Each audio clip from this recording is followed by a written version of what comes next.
আজকে সাবু দিয়ে আপনাদের সাথে একটা দারুণ মিষ্টি রেসিপি শেয়ার করব। সাবু দিয়ে হয়তো আপনারা অনেকে অনেক ধরনের রেসিপি ট্রাই করেছেন, তবে এই রেসিপিটা পারলে অবশ্যই একবার ট্রাই করবেন। আমি এখানে 1 কাপ সাবু নিয়েছি। সাবুটাকে 2 থেকে 3 বার ভালো করে জল পাল্টে পাল্টে ধুয়ে নিয়ে তারপর সারা রাতের জন্য 1 কাপ জল দিয়ে ভিজিয়ে রেখেছিলাম। তাতে করে সাবুটা বেশ নরম হয়ে গেছে আর ফুলেও গেছে। এবার দেখুন এখানে নিয়েছি নুডলস। এটা সুজির নুডলস।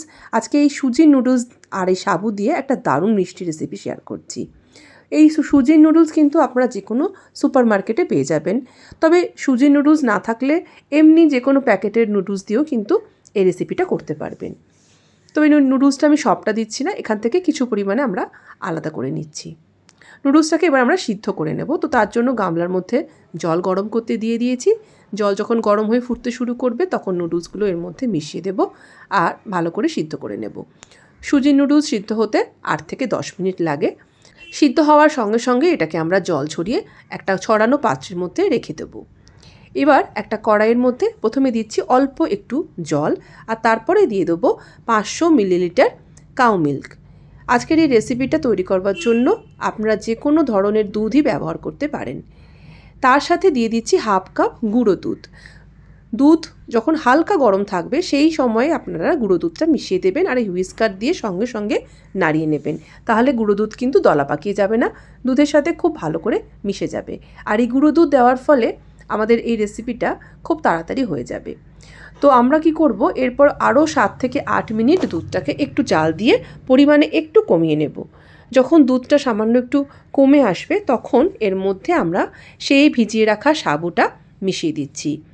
সাবু দেওয়ার পর সঙ্গে সঙ্গে হাতা দিয়ে একটু নাড়িয়ে নেবেন, নাহলে সাবু দলা পাকিয়ে যাবে দুধের তলায় গিয়ে।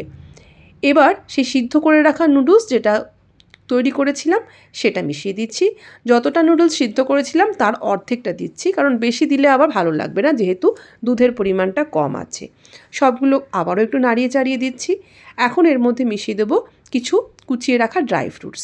এখানে দিয়েছি আমন্ড, পেস্তা আর 2 রকমের মানে কালো আর লাল এই 2 রকমের কিশমিশ।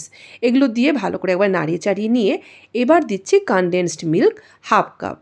কনডেন্স মিল্কের বদলে আপনারা চিনি দিতে পারেন বা গুড় দিতে পারেন। তবে কনডেন্স মিল্ক দিলে কি হয়, দুধটা ভীষণ সুন্দর ঘন হয় আর খেতেও খুব ভালো লাগে। আসলে আজকে আমি সাবু আর নুডলস দিয়ে পায়েস করে আপনাদের সাথে শেয়ার করছি। সাবু আর নুডলসের এই কম্বিনেশনটা পায়েসে কিন্তু দারুণ লাগে। যদি কোনো দিনও ট্রাই না করে থাকেন অবশ্যই কিন্তু একবার হলেও ট্রাই করবেন। এবারে আমি দিয়ে দিলাম 1 চামচের মতন সাদা এলাচের গুঁড়ো। এলাচের গুঁড়ো না থাকলে 2 থেকে 3টে এলাচকে ফাটিয়েও দিয়ে দিতে পারেন, বা চাইলে এলাচের বদলে আপনারা কেশরও দিতে পারেন যদি কেশরের ফ্লেভারটা আপনাদের ভালো লাগে। দেখুন কথা বলতে বলতে কিন্তু আমাদের পায়েস একেবারে তৈরি হয়ে গেছে, কারণ আমরা এখানে কনডেন্সড মিল্ক, গুঁড়ো দুধ এই সমস্ত কিছু মিশিয়েছি, তাই পায়েস খুব তাড়াতাড়ি ঘন হয়ে গেছে। এবার দেখুন পায়েসটাকে আমি কাছ থেকে আপনাদের দেখাচ্ছি কতটা সুন্দর লাগছে। তো নুডলস দিয়ে তো আমরা চাউমিন বানিয়ে খেয়েছি, কিন্তু এইভাবে সাবুর সাথে মিশিয়ে পায়েস করে একবার অবশ্যই বাড়ির সবাইকে খাওয়াবেন। আশা করছি সবার খুব ভালো লাগবে। রেসিপি ভালো লাগলে এটিকে লাইক, কমেন্ট, শেয়ার করবেন। সবাই ভালো থাকবেন। নমস্কার।